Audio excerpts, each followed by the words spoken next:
Good afternoon, everyone, and thank you for coming to this illustrious panel here that I'm very excited to have conversation with this afternoon. I'm Deb Barry, and I'm the programming director of the New Hampshire Film Festival this year.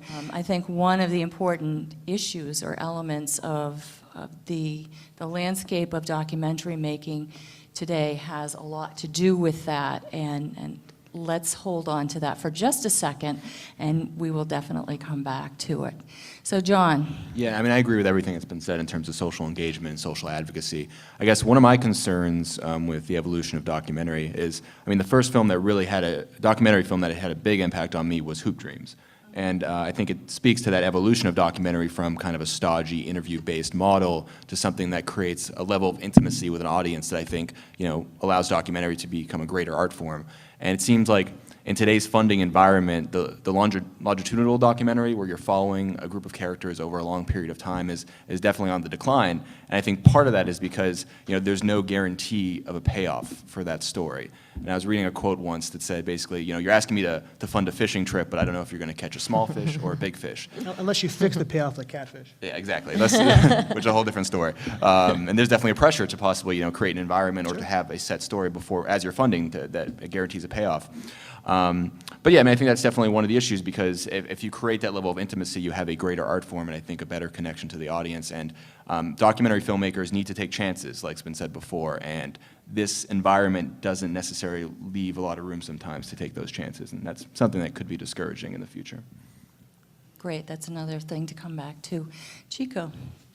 I sort of feel like the new documentary has to be everything to everybody, and at the same time it has to be something that nobody has ever seen. And you're both trying to make a documentary that really plays like a dramatic thriller in some ways.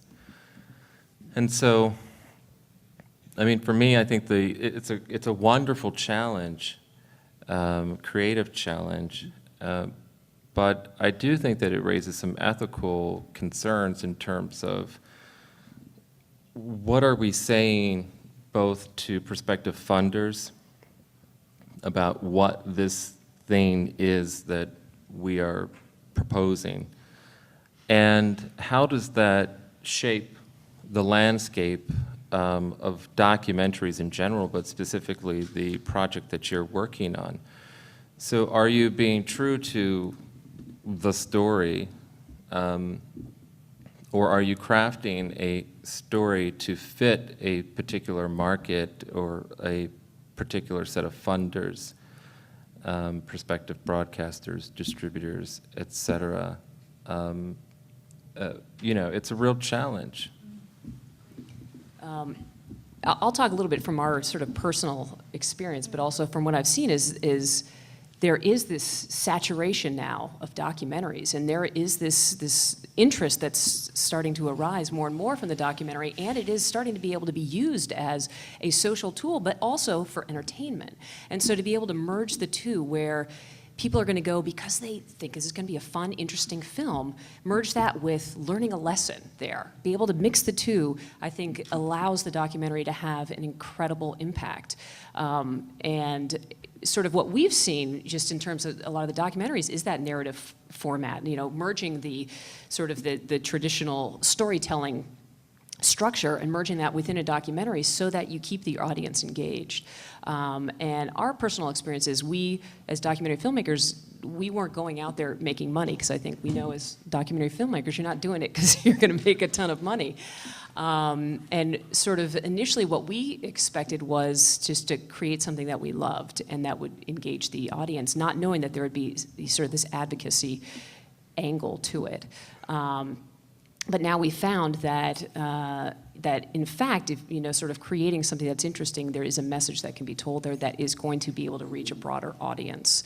And sort of what we've experienced in terms of distribution and sort of the landscape of where documentaries are now is that in some ways, since it is very saturated, and and broadcasters don't want to put up a lot of money. It's hard. There aren't any sales going on the same way there used to be. And with the whole digital downloads and VODs, it's a very different landscape. It's exciting because now we can be selling our own documentaries and creating our own distribution plan, which is what we're in the midst of. And now we're finding there's smaller distribution company that are doing non-exclusive deals with you where they'll sell your documentaries and get 50%. But there's no longer that big chunk of money that you can get in the beginning, whether it's still out there in certain instances, but nobody's willing to really put up that $300,000 to really fund these documentaries. So you really have to just start pulling in the $15,000 grants and trying to figure out a way of how can you do this in a low budget format so that you can say what you want to say. But I believe that probably everybody up here is doing it because they love it and because they believe that this format has the ability to tell a message. So I think it's an exciting time for documentaries. As a filmmaker, it can be frustrating because you're like, wait, they used to buy rights to films for $150,000 for an hour broadcast. And now, even with us, Canada just offered us $2,000. We're like, wait a second. It doesn't even give us enough money to pay for the music rights for Canada. Or shipping. Yeah, so it's frustrating that way because there isn't that pool of money, but there is the interest. So I have hope that it's going to get back to the point where the documentary will be valued more like a traditional drama or a thriller on television where they will find the value and put some money in it. Definitely.